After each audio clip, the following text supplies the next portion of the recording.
हामीहरूले यसभन्दा अगाडिका फर्मुलाहरू जसरी सम्झेका छौं त्यसमध्ये केही थप फर्मुलाहरू आवश्यक पर्ने भएको भएर आज हामीले फर्मुलाको रूपमा डिस्कस गर्दैछौं र फर्मुला एज अ रिमेम्बरको लागि मात्रै नभएर कसरी आयो भन्ने कुरालाई पनि थोरै म ब्याकग्राउन्डको रूपमा भनिदिन्छु अनि चाहिँ यस पछाडि सुरु गरौँला भन्ने सोचेको छु।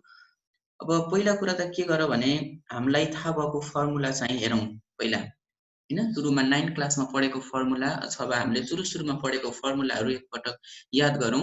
sin a plus b = sin a cos b plus cos a sin b अनि sin a minus b = sin a cos b minus cos a sin b। यसलाई लेखिहालौँ, एउटा कपी छ भने साइडमा लेखौँ अनि त्यसमा काम गर्नुपर्छ थोरै।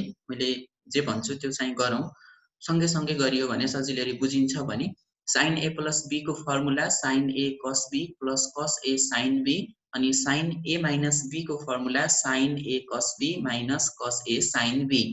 यो सम्म हामीले बुझेका पनि छौं। र अर्को कुरा सँगै के निकालौं भने find sin a plus b plus sin a minus b। sin a plus b को फर्मुला युज गरेर sin a plus cos b plus cos a sin b फेरि पनि प्लस यो LHS तिरकोलाई एडिसन गरौँ भनेको find sin a plus b plus sin a minus b निकाल्ने भनेको त LHS लाई एडिसन गर्ने हो। LHS एडिसन गर्ने भनेको त RHS पनि त एडिसन हुन्छ यसको भ्यालु निकाल्नलाई।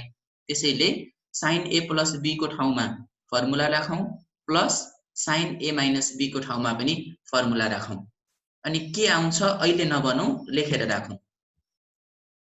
अनि लाइक टर्म भएको भएर cos a sin b cancel हुँदो रहेछ, 2 sin a cos b हुँदो रहेछ भन्ने कुरा बुझे होला। त्यस्तै गरेर sin a plus b minus sin a minus b पनि निकाल्न सकिन्छ। निकालेर हेरौं, sin a plus b minus sin a minus b formula चाहिँ sin a plus b को रिलेसन राख sin a cos b minus sin a cos b minus minus multiply भयो cos a sin b। cos a sin b cos a sin b काटिँदो रहेछ, 2 sin के बच्छ, एउटा term बच्छ, 2 sin a cos b बच्छ कि 2 cos a sin b बच्छ हो। त्यो चाहिँ बचेको टर्मलाई लेखौं। त्यस्तै गरेर cos a plus b = formula सम्झौं, cos a cos b minus sin a sin b। cos a minus b को पनि फर्मुला सम्झौं, cos a cos b plus sin a sin b। cos a minus b को formula cos a cos b plus sin a sin b। अब यसैबाट हामीले cos a plus b plus cos a minus b भर्खरै माथितिर निकाले जस्तै गरेर निकालेर हेरौं अनि निकाल्दाखेरि एउटा टर्म काटिँदो रहेछ, फाइन। त्यस्तै गरेर cos a minus b minus cos a plus b यसको पनि रिलेसनबाट निकालेर हेरौं, एउटा चीज काटिन्छ, एउटा बच्छ, लाइक टर्म बच्छ जुन चाहिँ एडिसन हुन्छ। यो मैले किन भनिरहेको छु भने यतिका कुरा, यो हामीले फर्मुलाको कन्सेप्ट चाहिँ हामी यिनैबाट इन्टर रिलेटेड छौं। मैले हरेक फर्मुलाहरुसँग के भनिरहेको छु भने हामीले अघिल्लो पाटोसँग खोज्दै कनेक्सन गर्दै गयौं भने सम्झनको लागि सजिलो हुन्छ। अब हामीले पढ्ने फर्मुला आजको लेसन यो चाहिँ हाम्रो अगाडिपट्टि पढेको कुरालाई रिभाइज मात्रै गर्न खोजेको हो। मैले आजको खास लेसन चाहिँ के हो भन्छु भने हामीले यसभन्दा अगाडि भनेको आउने टपिक्समा पढ्नुपर्ने फर्मुलाहरू अरु छन् है। आउने टपिक्सहरुमा पढ्नुपर्ने फर्मुला अरु धेरै छन्।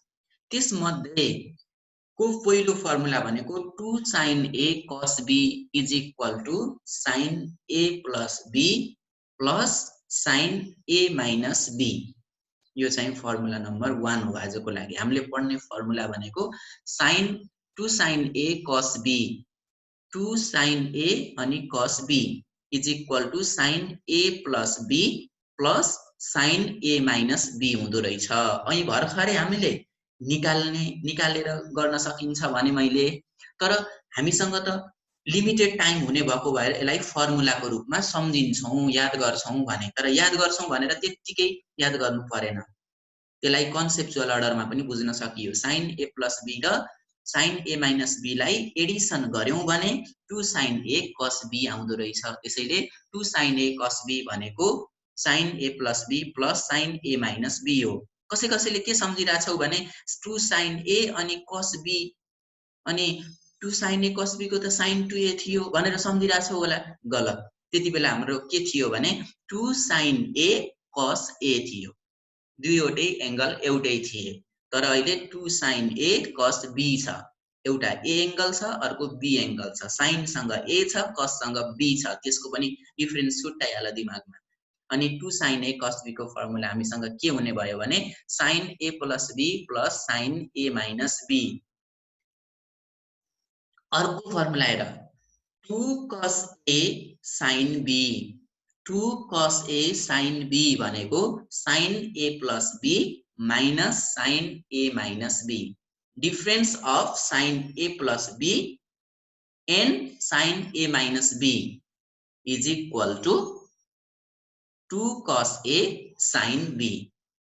2 cos a sin b भर्खर हामीले निकाल्यौं। sin a plus b को फर्मुला लेख्यौं minus sine A minus B को फर्मुला लेख्यौं, अनि त्यसलाई के गर्यौं भने हामीले त्यसलाई चाहिँ सबट्र्याक्सन गर्यौं। त्यो गर्दा के आएको थियो 2 cos a sin b आएको थियो। मैले त्यही भएर निकालेर राख नबोला भनेको थिएँ नि। हामीलाई अहिले फर्मुलाको रूपमा चाहिएको, हामीले सम्झाउनु भनेको अब अहिलेसम्म दुईवटा भइसक्यो। अनि अब फेरि 2 cos a cos b, 2 cos a cos b is equal to cos a plus b plus cos a minus b. cos a plus b को formula cos a cos b minus sin a sin b, cos a minus b को cos a cos b plus sin a sin b। अनि plus र minus मा भएको like टर्मलाई cancel गरौँ, बचेको के हुन्छ cos cos वाला बन्छ भनेको 2 cos a cos b बच्यो। 2 cos a cos b is equal to cos a plus b plus cos a minus b भयो। त्यस्तै गरेर अर्को हेर, 2 sin a sin b is equal to cos a minus b minus cos a plus b. cos a minus b minus cos a plus b।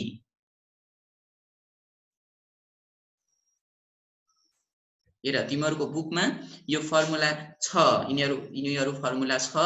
यो plus minus मा बिग्रे जस्तो पनि लेखेको छ होला। यो last 2 sin a sin b को हेर 2 cos a minus b minus cos a plus b हो। यो सम्झनु पर्छ, cos a minus b। अब सबैलाई हेर sin र sin दुईटै sin भएको बेलामा cos a minus b छ। अब यस्तो छ कि यो सम्झनको लागि कुन कता जिगज्याग हुने जस्तो छ हैन, जिगज्याग हुने जस्तो छ। यसलाई म यसको रूपमा राखेको छु सम्झनको लागि सजिलो।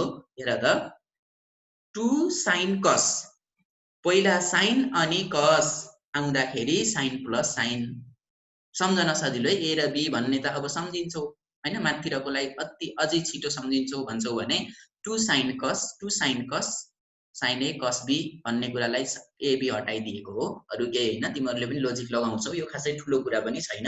sin र sin एउटै चीजलाई एडिसन गर्दा sin पहिला cos दोस्रो पटक भएर आएको रहेछ। सम्झिनको लागि छोटो रूप मात्रै। अनि अर्को हेर 2 cos sin हुँदाखेरि sin माइनस sin छ, sin माइनस sin छ। अनि cos र cos हुँदाखेरि 2 cos is equal to cos plus cos छ। अनि 2 sin हुँदाखेरि cos minus cos छ। अब मैले तिमीहरुलाई अझै छोटो रूपमा भन्दा sin र cos सँगै भएर आउँदा, sin र cos सँगै भएर आउँदा sin र sin आको छ। sin प्लस sin cos हुँदो रहेछ, sin minus sin cos sin हुँदो रहेछ। अनि cos प्लस cos दुईटै cos हुँदो रहेछ, cos माइनस cos दुईटै sin हुँदो रहेछ। भनेपछि cos र कसको फर्मुलामा दुईवटै एउटै हुँदा रहेछन् हैन। प्लस हुँदाखेरि कस मात्रै, माइनस हुँदा साइन मात्रै, अनि साइन र साइनकोमा साइन कस मिक्स भएर आएको रहेछ। यति जिस्ट कुरा सम्झ्यौ भने पनि अझै सजिलो होला। हामीसँग यति मात्रै होइन, यसभन्दा अरु फर्मुला पनि छ। अरु फर्मुला पनि छ, जस्तै अहिलेसम्मकोमा डाउट छ कि छैन ल भन। यतिसम्मकोमा क्लियर छौ?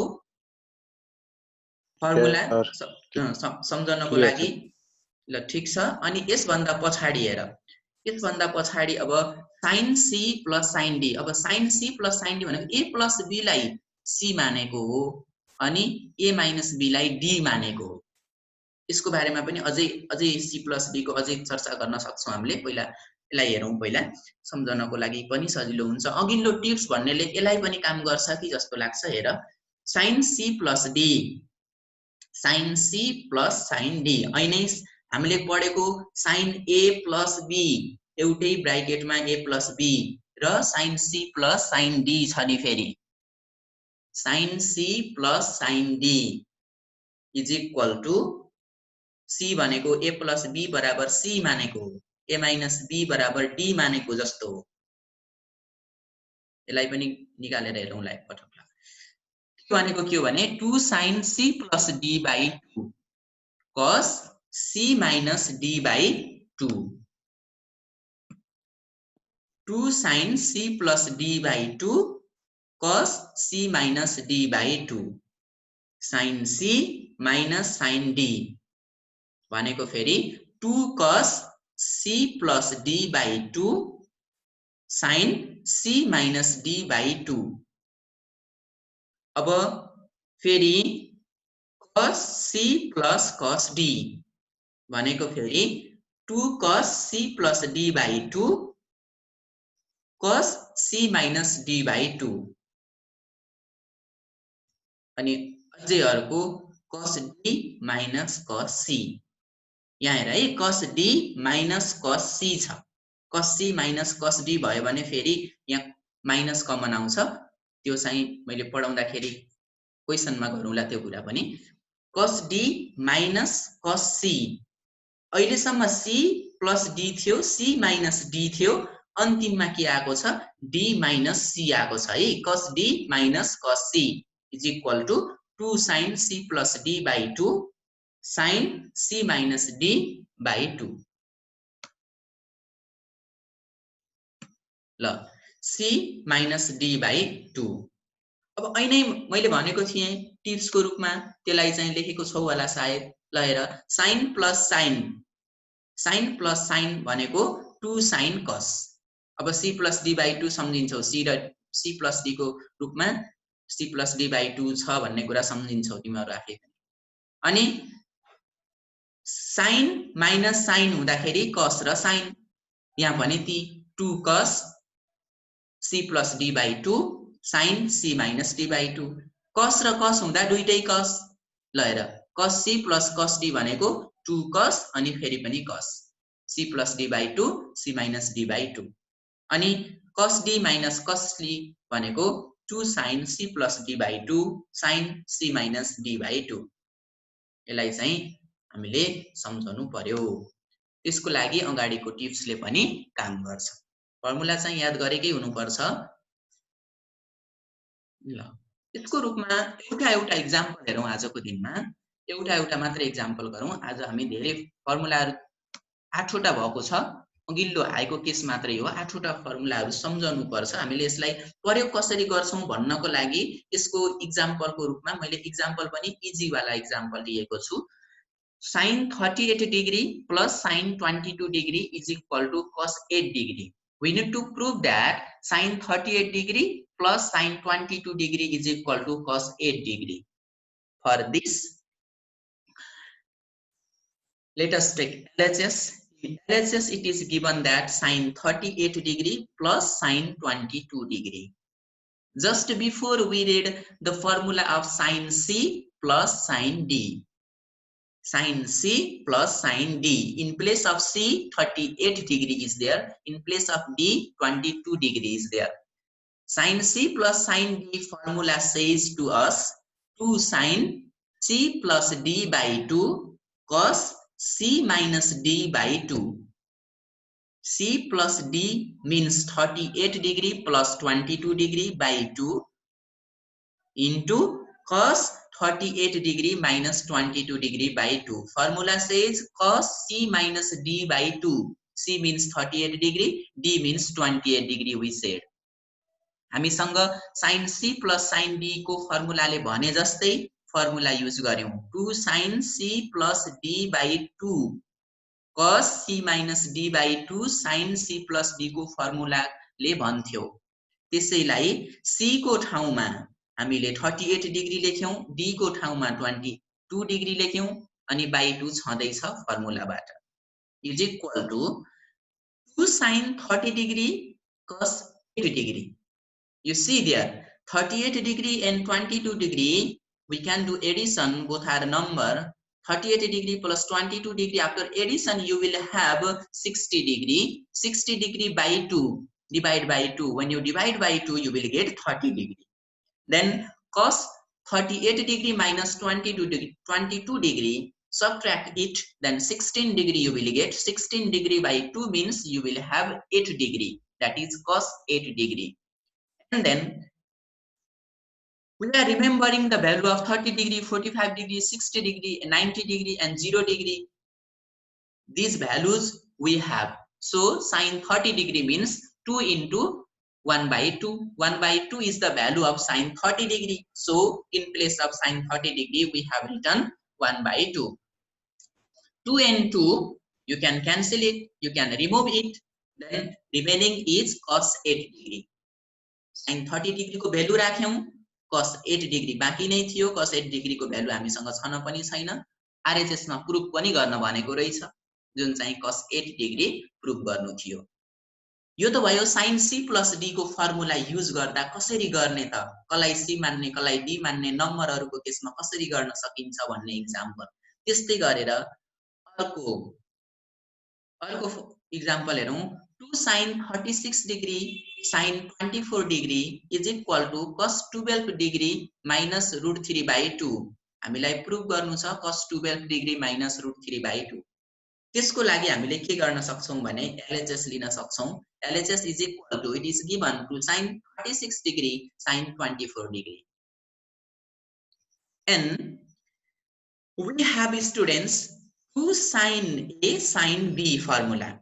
Remember 2 sin A sin B. In LHS it is given 2 sin 36 degree and sin 24 degree. And also we have the formula of 2 sin A sin B. That means cos A minus B minus cos A plus B. In formula number 4 today, in formula number 4 we have written that cos A minus B minus cos A plus B means 2 sin A sin B. In place of 2 sin A sin B, we are writing cos A minus B minus cos A plus B formula.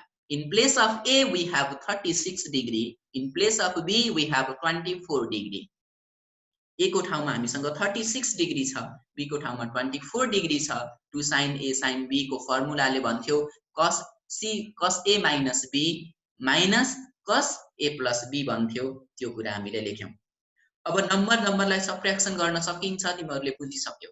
cos 12 degree minus cos 60 degree. Addition of 36 and 24 degree 60 degree भयो, subtraction of 36 degree minus 24 degree 12 degree भयो। अब के भयो भने हामीसँग छ बाँकी cos 12 degree minus cos 60 degree को भ्यालु के हो, √3/2 हो, जुन चाहिँ RHS मा थियो। हामीलाई प्रुफ गर्नु पर्थ्यो। ल आजलाई हामीले फर्मुला गर्यौं, फर्मुला कसरी युज गर्ने त्यसको बारेमा गर्यौं, अनि फर्मुला सम्झनको लागि